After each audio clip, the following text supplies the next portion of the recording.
Do you keep getting an authorization revoked error while logging into PUBG with Facebook, Gmail, or others? In this video, I will show you how to fix the authorization revoked error in PUBG Mobile on your iPhone.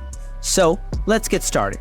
If you're facing a problem with your Facebook login, then open Facebook, tap Menu, scroll down, tap Settings and Privacy, tap Settings, scroll down, tap Apps and Website, and make sure to turn on this option.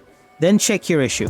Or, if you're facing a problem with your Gmail login, then open Google app, tap Profile, tap Google account, select Data and Privacy, scroll down, tap Control Third-Party Access, turn on the settings icon, and turn on Google account sign-in prompt.